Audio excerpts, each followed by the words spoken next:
Okay, I decided I'm going to read a little bit of the Decameron by Boccaccio.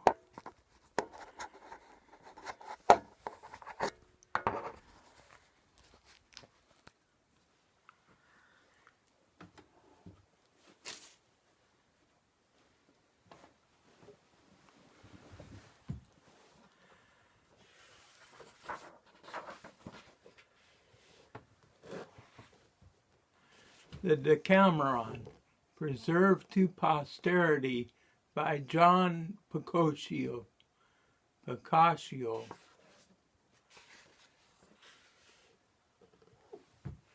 The Decameron, the model of wit, mirth, eloquence, and conversation, framed in 10 days of 100 curious pieces by 7 honorable ladies and 3 noble gentlemen, preserved to prosperity by the renowned John Boccaccio, the first refiner of Italian prose, translated into English anno 1620, with an introduction by Edward Hutton and woodcuts in the Renaissance manner by Fritz Credel, the Heritage Press, New York.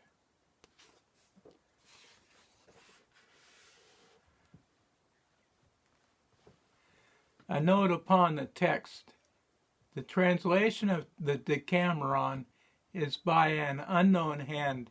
It is the oldest in our language of the work as a whole, though many of the 100 tales in Boccaccio's book had been put into English and included in various collections of stories from Chaucer's time onwards. 1620 was the date of its first printing. It was popular in its day, and in recent times it has won recognition as a choice piece of English prose writing. The excellence of it lies more especially in the wit and beauty of its language. It is very fine rendering.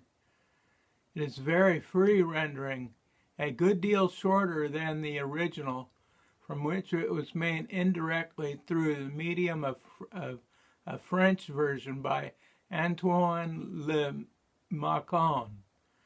When an editor faces the problem of how best to put the Decameron before readers of English, he has to decide between the advantages of this delightfully written but free old rendering on the one hand and of an accurate modern translation on the other.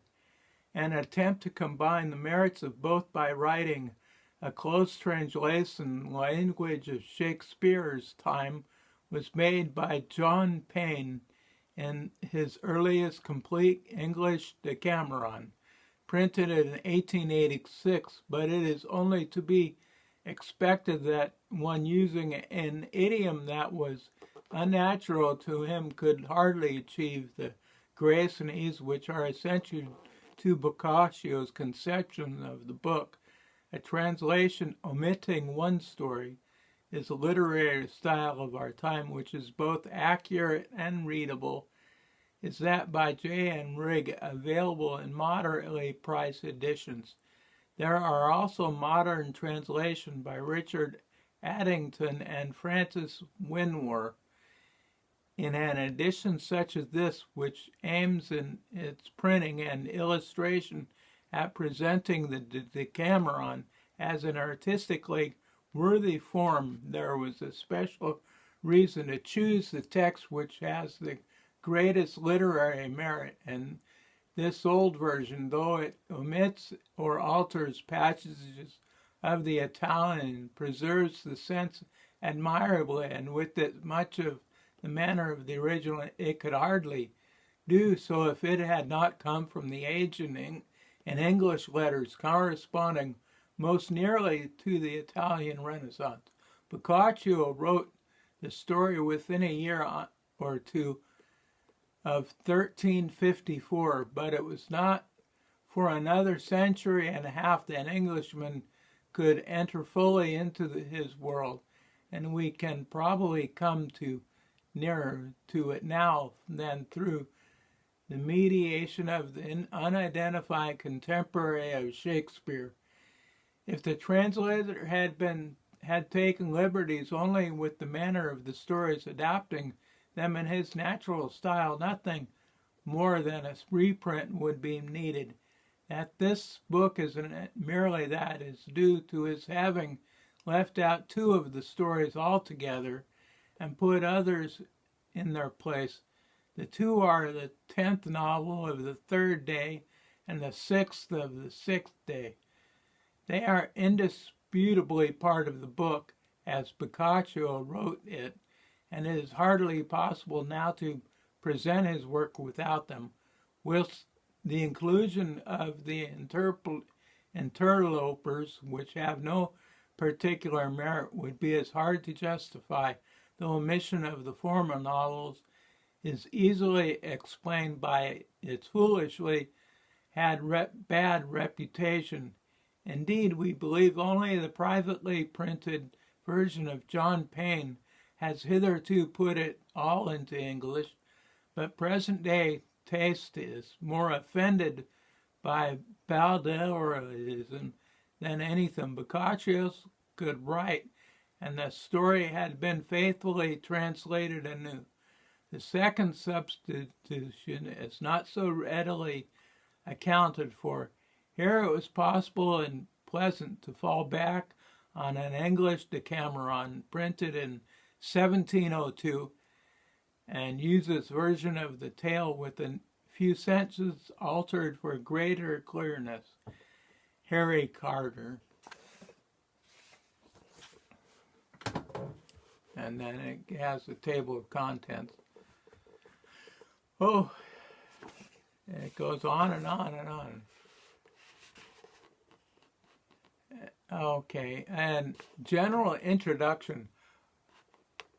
Of the three great writers who opened the literature of the modern world, Dante, Petrarch, and Boccaccio, it is the last who has the greatest significance in the history of culture, of civilization. Without the profound mysticism of Dante or the extraordinary sweetness and perfection of Petrarch, he was more complete than either of them, full at once of laughter and humility and love, that humanism which in him alone in his day was really a part of life.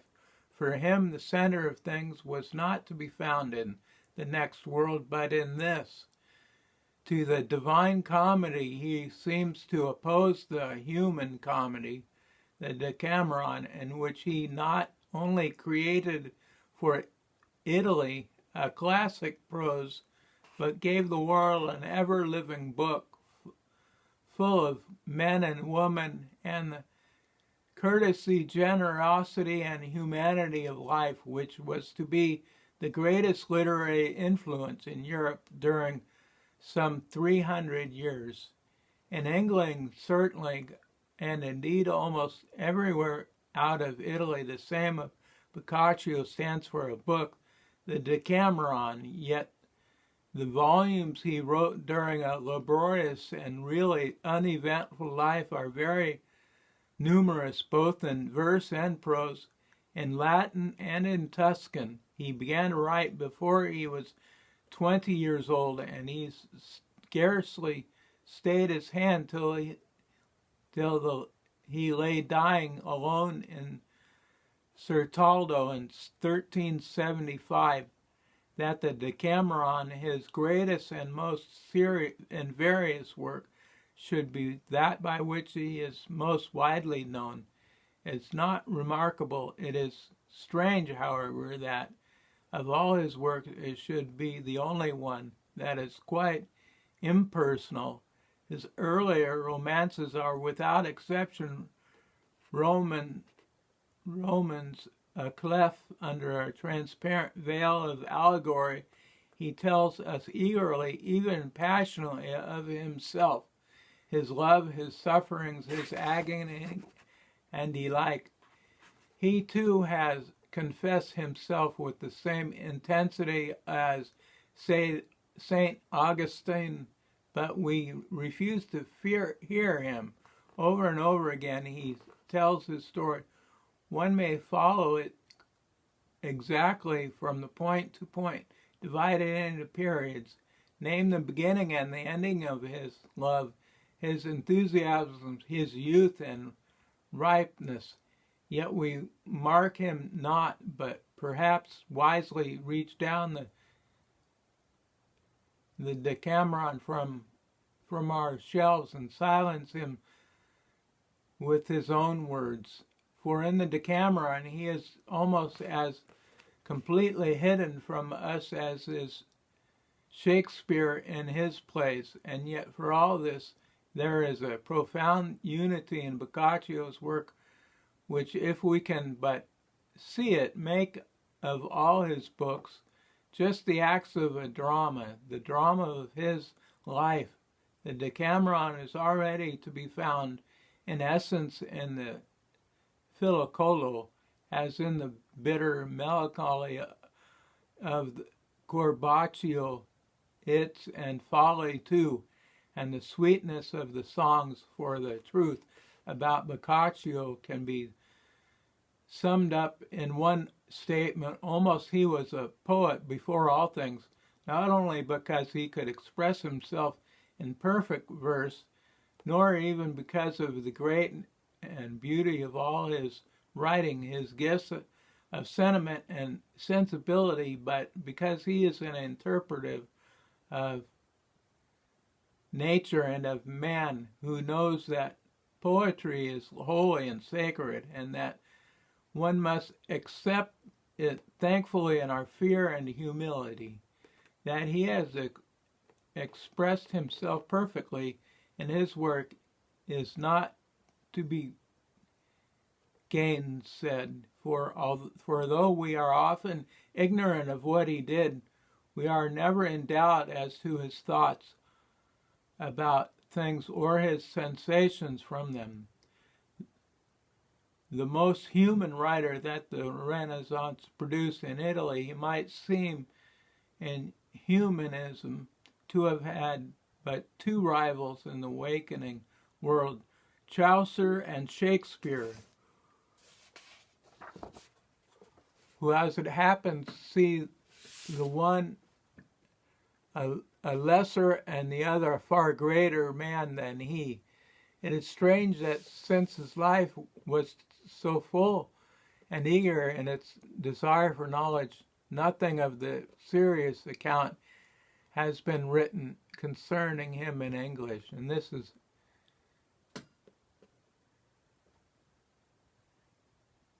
is even unaccountable when we remember how eagerly many among our greater poets have been his debtors. For Boccaccio was the greatest storyteller in the world. Does that seem a hard saying?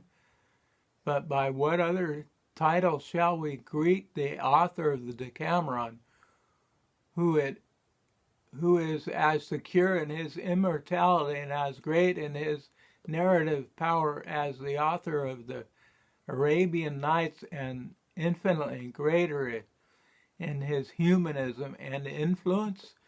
The greatest work of the later 14th century, as the Divine Comedy had been of the earlier, the Decameron sums up and reflects its period altogether impersonally, while the Divine Comedy would scarcely hold us at all without the impassioned personality of Dante to inform it everywhere with his profound life, his hatred, his love, his judgment of the world and the next.